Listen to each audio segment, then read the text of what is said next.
بسم الله الرحمن الرحيم.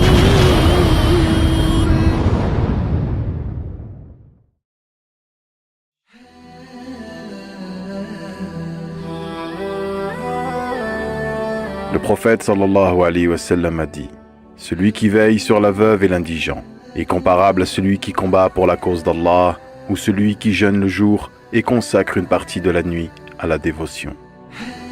La veuve avec ses enfants orphelins ont le plus besoin d'une main affective, qui se tend vers eux pour panser les plaies de leur cœur chagriné. C'est pourquoi le prophète sallallahu alayhi wa sallam incite les gens dont le cœur est plein de compassion à se surpasser les uns les autres pour servir les orphelins et leurs mères. Il, sallallahu alayhi wa sallam, a comparé celui qui s'emploie à les secourir au mujahid, qui combat pour la cause d'Allah, et également celui qui accomplit des veillées pieuses pour s'entretenir confidentiellement avec son Seigneur et qui jeûne le jour. On raconte qu'un homme s'était installé avec sa femme et ses filles dans un pays non arabe. C'était une famille aisée.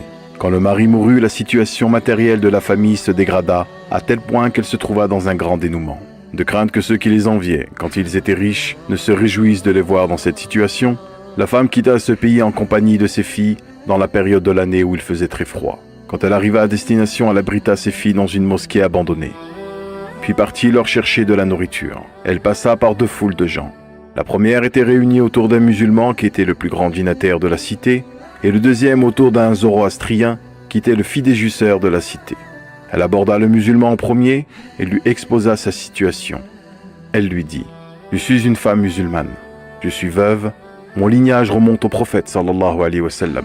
Mes filles orphelines sont à présent dans une mosquée abandonnée et je cherche de quoi les nourrir, ne serait-ce que cette nuit. » Le shir lui demanda: « Apporte-moi la preuve que tu es une musulmane, issue de la famille du prophète sallallahu alayhi wa sallam. » Elle lui dit: « Je suis une femme étrangère, personne ne me connaît ici. » Alors il se détourna d'elle. Déçue, elle partit voir le zoroastrien. Elle lui exposa sa situation et lui raconta son altercation avec le shir musulman. Il chargea aussitôt ses servantes de ramener la femme musulmane et ses filles dans sa maison. Il leur offrit les repas les plus bons, les vêtit des vêtements les plus somptueux, et elles passèrent une nuit paisible chez lui. Au milieu de la nuit, le dignitaire musulman vit en rêve comme si l'heure de la résurrection avait sonné et qu'un étendard fut dressé au-dessus de la tête du prophète sallallahu alayhi wa sallam. Il y avait là un palais fait d'émeraude verte avec des fenêtres formées de perles et d'hyacinthe et des dômes faits de perles et de corail. Il dit au prophète sallallahu alayhi wa sallam: « Envoyé d'Allah, à qui appartient ce palais ?» « Il appartient à un musulman monothéiste, répondit le prophète sallallahu alayhi wa sallam. « Envoyé d'Allah, je suis un musulman monothéiste. » Le prophète sallallahu alayhi wa sallam lui répliqua: « Quand la femme de la descendance de Ali radhiyallahu anhu a recouru à toi, tu lui as demandé de lui fournir la preuve qu'elle est une musulmane issue d'un lignage noble.